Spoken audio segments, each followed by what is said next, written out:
Hey guys, before this episode gets going, we'd like to take a moment to acknowledge the passing of Trevor Sternad, the frontman for the Black Dahlia murders, who sadly took his life on Wednesday, May 11th, at the young age of 41.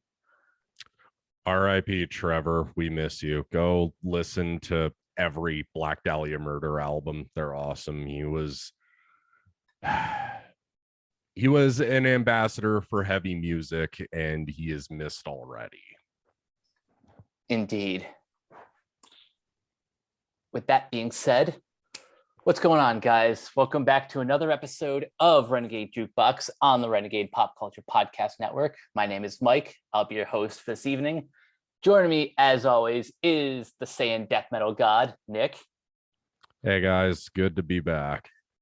And it's also good to review a new album again. Obviously, you and I being big Trivium fans, when Matt Heafy announced that he was doing his own solo project under the name of Ibaraki, I knew we had to talk about this.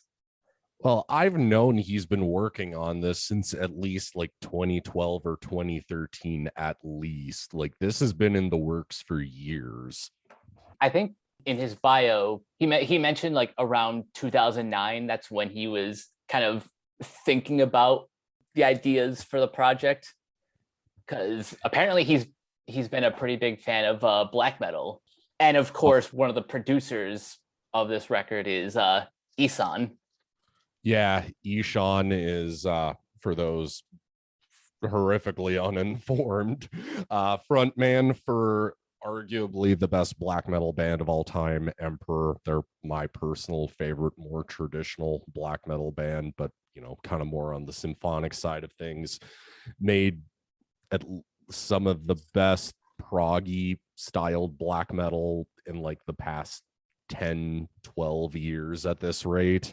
So like even before this project even had a title, like this was something that's been on my radar for a long time. And to kind of go back on your point, Mike, Nat's always had the black metal side of him, because you got to remember the song he did for the Roadrunner United album with Danny Filth. Oh yeah, that's right. Yeah, so it's one huge part of Matt's huge love of heavy music that, you know, it's just been something that's always been on my radar, and I've always just gone, when is this album coming out? Yeah, and we finally got the first single back in January? Yeah, at least. And I tried not to get myself overwhelmed with singles and just going like, ooh, I've got to hear every note before. No, I wanted to kind of have a lot of this album still surprise me. Like, I only listened to, and keep in mind, guys, like, we're gonna horrifically mispronounce the titles of these songs, because I don't know how to speak Japanese. I don't know the language very well, so if we mispronounce anything, we're sorry. Tamashi no Huakai, sorry if that was pronounced terribly. Like, it's such an extension of Matt's personality, down to like even the random Mario coin noises in the background throughout it. It gets me every time I hear them on the track. It's like, oh wow, that was unexpected. Well, it's unexpected, but at the same time not surprising, given that how big into video games the guy is. So fair enough. Yeah.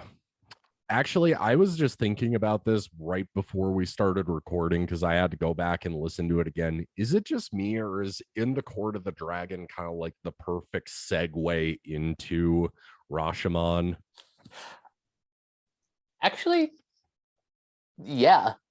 Whether you're talking about the single itself or like the entire album, Entire record.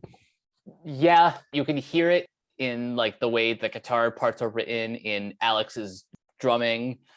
The black metal influences in hindsight have always kind of seeped into the past couple records. Oh, like even on In Waves with some of like the more and keep in mind, when I say in waves, I typically am talking about like the special edition with all the bonus tracks, because I really think some of those songs belonged on in waves. But Agreed. like some of the like more like acoustic moments, like Ensnare the Sun, kind of could just belong on this album. It wouldn't sound out of place to me, at least. Yeah, I can kind of agree with that. Well, that and the fact that the thing that I particularly love about this record is it's not just Matt doing a badly produced Trivium album with black metal vocals. It's not that. And it's not Ishan resting on his laurels with Emperor or his solo stuff. Like, this actually has its own identity, and that I really like about it. Speaking of Ishan, is this the first album he's ever produced? Or is he like one of those artists who kind of self-produces his own music? I think he does a mix of kind of all of the above, because and also you've got to remember he's done like intros for a lot of Trivium records. Like, he did the intro for Silence in the Snow, did the intro for In the Court of the Dragon, like, and also has made like tons of guest appearances on other albums. Like, he does guest vocals on Deconstruction by Devin Townsend. So it's not out of the realm for him to have produced it. But that's kind of my thing about black metal, is that I kind of like that happy middle of where it just sounds raw enough, but at the same time it still has some element of like cleaner production, if that makes sense. Yeah, a lot of my struggles with getting into black metal, especially the early waves, is the almost too raw production where it just kind of sounds like garbage. And I don't mean to disrespect fans of that stuff, you know. It's all personal taste. For me, I always just kind of found that it's something that eventually you just kind of grow an ear to, kind of similar in the way that, you know, your initial reaction to death metal is that it's just incomprehensible, but then eventually over time it's like, okay, this just comes in clear as a bell now.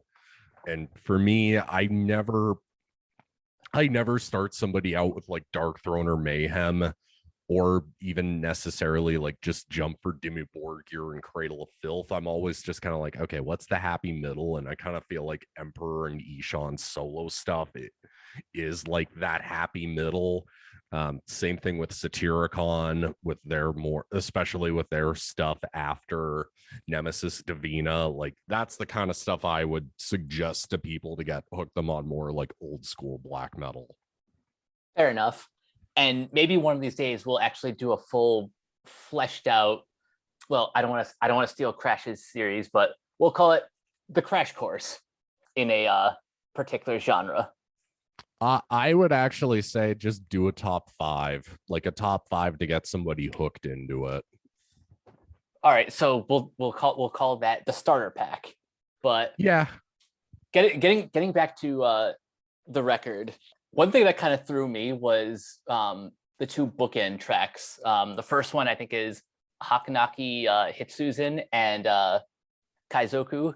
You listen to these, and like the first thing that comes to mind, I know a lot of critics have said this already, but they kind of remind me of The Godfather, in like that sort of like Italian mobster kind of timbre.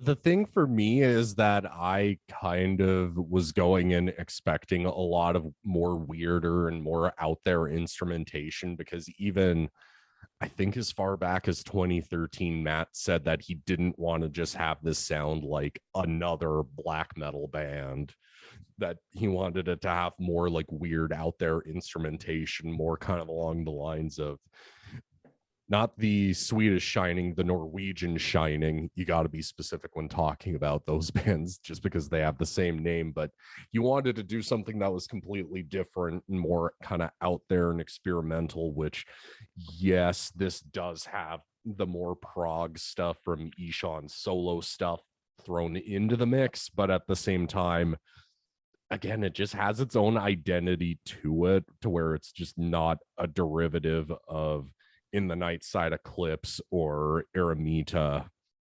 It sounds very, and I'm sure this is something that Matt said before, but it sounds very personal, this record. Like, obviously it's leaning into his heritage, and all of Japanese folklore. But then, like we kind of mentioned before, the little Mario coin sounds in the singles. Well, mostly in Tamashi no Huakai, but There's a like little bit in Akumu as well. I yeah, that's the thing. This thing might require multiple listens just to kind of pick up on a lot of the background noises, because I was reading in the bio on the band's website that apparently Ishan's wife actually contributes like bits to like the weird sound effects in the background. It's cool how Ishan kind of involved pretty much his entire family on this record. I think even his kids are doing background vocals on a couple tracks. Metal, it's a family endeavor, and that's why we love it. Hell yeah. And then that end, you got to also throw in Matt's love of food that he always posts about on his Twitter. Like, there's even like subtle references to Anthony Bourdain in bits of this. So like, it's kind of just like an encompassing album of Matt Heafy's personality. Pretty much. I know he said like this is probably going to be a one-off, but if he does make another record, not as quickly as Trivium's music gets put out, but say he does this like once every 5 or 10 years, I think that would be really cool. Yeah, I could live with that. I wouldn't be against if he did one of these every, 5 or 6 years or something. Let's talk about some more of these songs though, because especially the guests, beyond just Ishan being fucking amazing as he always is. Let's start with the more traditional one first. Akumu, featuring one of the nicest people I have ever met, Nurgle of Behemoth. Yeah, I think this might be one of my favorite songs on the album. It would be very easy to just list the 3 singles as my favorites, and as great as they all are, this one just stands out a little bit more just from a pure musical standpoint. Also, Nurgle, he's metal royalty. Oh, he is just one giant ball of rage, and I love it. Like, the guy literally could be singing about anything and still sound like he could be singing about working out or eating and sound pissed off, and it'll sound amazing. But now, one of the things that stood out to me was, in particular, the 7 and 8 string guitar work on this. Like, this really has a lot of Ishan's solo stuff going on. Like, I can kind of hear it in the guitar work on this.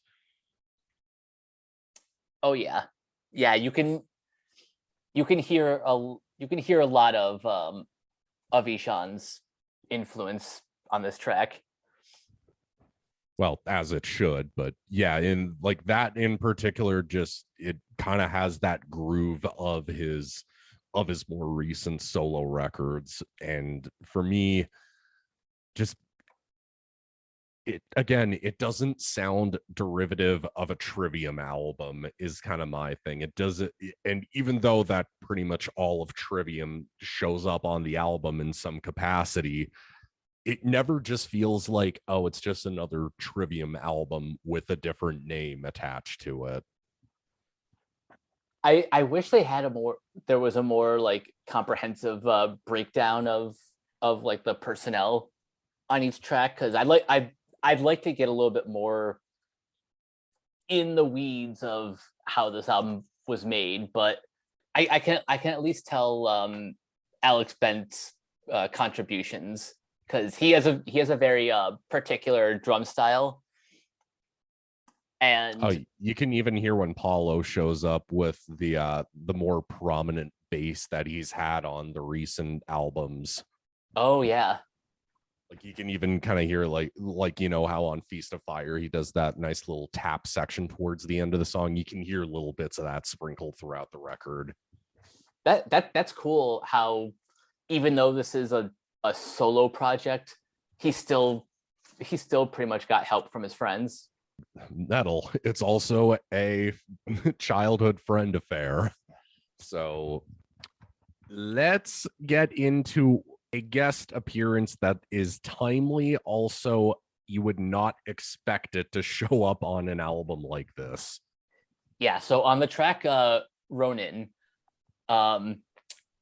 Gerard Way contributes vocals, and I don't think anyone was prepared for like a great black metal screaming he had in him. I was actually talking to a friend about this yesterday when My Chemical Romance dropped that new song, and like I don't know your personal history with that band, Mike, but I can say this kind of from my end is that, and I'm saying this as respectful as possible, but for me, I kind of found like more the movement behind them that put me off of listening to their music and giving it a fair spin. It wasn't years later until I actually gave the Black Parade its fair spin, and it's a really well done album for that style of pop punk. But for years I was just kind of put off by like the general fan base behind it, so it was like kind of having that in mind, I was just completely like, what? He's gonna be on this record? I was in the My Chemical Romance fandom, and the Black Parade is one of my favorite albums of it's at least in my top like 25. But just so I was kind of happy and surprised to see him show up on this record, because like MCR was never exactly like a metal band, but I just couldn't like connect these two worlds. And yet I think Gerard Way gives like one of the best vocal performances on this record. My thing is, if anybody tries to like trash this song in particular just because they could, like, if you don't like My Chemical Romance, you're allowed to not like things, whatever. But to completely dismiss this song, I kind of find ignorant, because let's just pretend 2 seconds you had never heard of My Chemical Romance to begin with. You never knew who Gerard Way was, or never knew his work with what's that comic book series that he worked on? Umbrella Academy, I think it is. Yeah. So if you remove that from the picture and just hear the song on its own merits, if you had told me this was anybody from like an old school black metal band or, a lesser known black metal band, people would be saying that this song was the greatest black metal, proggier side of black metal, best black metal song they've heard in a long time. Like, I guarantee people would probably say that had they not known who was doing the guest vocals. And I think that's pretty fair, because yeah, judging the song like objectively, it's just really damn good. It's a 9-minute epic, and I can always get behind that. Also, to kind of go back on Gerard's guest appearance, I just want to say this: Matt does not scream or growl on this song for a minute. Speaking of Matt, would it be fair to say that this is some of his best clean vocals throughout his career? I don't know, because I've always thought that was kind of always my thing with people lumping Trivium into metalcore, which this is going to be me going off on this tangent. I've never thought Trivium were a fucking metalcore band. They never had the sound, they never had the image, they never had the generic chugga chug breakdowns. Like, I never thought of them as metalcore for a minute. Like maybe part of the new wave of American heavy metal, sure, where a lot of bands were metalcore bands, but you know, it's kind of like saying Lamb of God's a metalcore band when they just aren't. So that's kind of my thing, especially with Matt's clean singing, especially I've never found Matt's clean voice to be whiny or melodramatic the way a lot of metalcore is. And it's always impressed me on every Trivium album. So, of course, it was going to impress me here. That and I always thought Silence in the Snow, as unpopular of a take as this is, I always thought his voice sounded great on that, considering he wasn't growling for an entire record. Again. So I'll say this. I think Matt's cleans on this record are about as good as they are on Silence in the Snow. Oh yeah, the dude's always had a mix of a really solid growl and a scream to it, but also had the melodic side of it where it actually just kind of like boosts and benefit the songs. So let's now talk about the opening track. I'm gonna try my best with this title, Kagutsuchi, which is an epic 7.5-minute banger of an opening. Yeah, it's a pretty accurate representation of what you're going to get throughout the entire record. I would say it's probably the best way to ease somebody who might be a Trivium fan, but let's just say maybe they only got hooked on kind of the singles from In Waves and Vengeance Falls, or Silence in the Snow if we want to jump ahead a little bit more. But you know, the type that would mostly see them at like Rock on the Range or something, and they know they're heavier stuff, but you know, they might need like a more deep dive on like extreme metal. So I would say that, you know, if Matt wanted to play it safe, he easily could have released this as a single, but at the same time, I'm kind of glad he left it as a surprise for, you know, the opening of the record. Same. I think the singles that he did release were smart choices, especially because, you know, when trying to sell this record, you do kind of want to push the ones that have the features. But I'm glad my first time listening to this was when the album came out. Oh yeah, that's what I only listened to Tamashi no Hawaki and Akumu like right as they came out, and then I was like, okay, I'm out. I'm not spoiling the rest of this for me because I want to have the surprise songs be the surprise songs on this for me.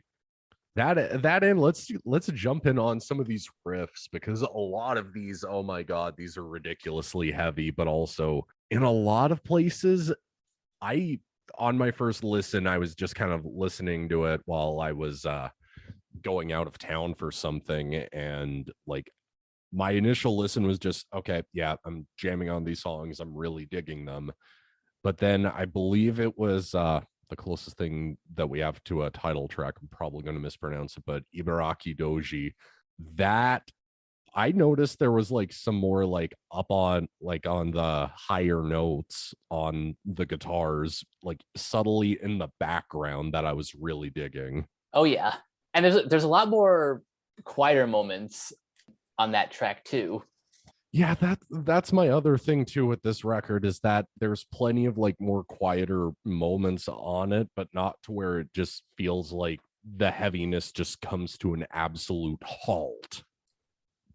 Yeah, it's the transitions between, you know, the different sections are very seamless. Yeah, like I could easily try to recommend this to somebody who, if they're into bands more like Borknagar and like Ishan's solo stuff, I could easily see them possibly being like, oh, maybe we should give Trivium a second chance, actually.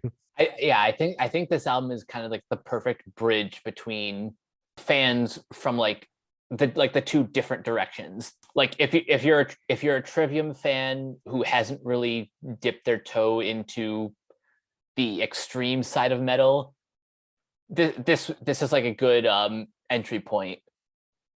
And on the other side, like you said, if you're more of like the black metal or even prog fan who hasn't really given Trivium the time of day, this is also the gateway. Yeah, and that end, it's also just it's just a really heavy, well done record. Like I'm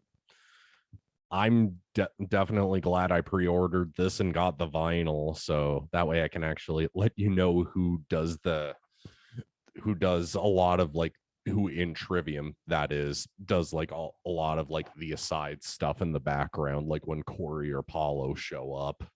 Oh, good. Do you have anything else to add? Because I don't think I do. Like I'm actually really happy with this record and how it turned out. Like I think it lives up to the hype. Yeah, no, I agree. I don't really have anything specific else to say about some of the other tracks, except like the one track that Ishan's actually performing on, Suzenu no Mikoto, is really just a nice way to end the album, not counting the bookend. Yeah, I actually think that the last three songs are probably my favorite on the album. I think that's when all the other songs are great, but I think it hits its stride from like track 7 to 9. I think that's fair. If I had to pick like my three tracks, it would probably be Kagetsuchi, Akumu, and I said I wasn't going to overpopulate my favorites with singles, but I'm still blown away by Ronin. Yeah, I'm just gonna stick with the final three tracks minus the outro. As cool and unique as the outro is, and kind of perfectly bookends the album, I do think that these three songs are like, if I'm going to get somebody to listen to this and just be like, hey, this is this really unique sounding proggy black metal album from Matt Heafy, this is how I would recommend it to them. Agreed. But yeah, that's all I got to say about Ibaraki. Go listen to it, go buy it, go just hear this album however you can. Yeah, and if it doesn't click with you the first time, keep spinning it, because you're going to find little nuances to really appreciate with each track. Like this is definitely one I appreciate more, like the more times I actually listen to it.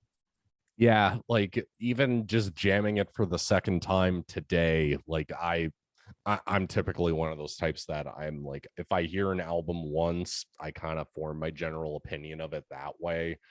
It might not be the best way to hear an album, but I'm not going to force myself to like listen to something I know I'm like, oh god, this was terrible the first time, why would I subject myself to this over and over again? But no, like this album really does have its own nuances, like you said, and it just has the riffs, it has the playing on it, it has the killer black metal production from Ishan all over it.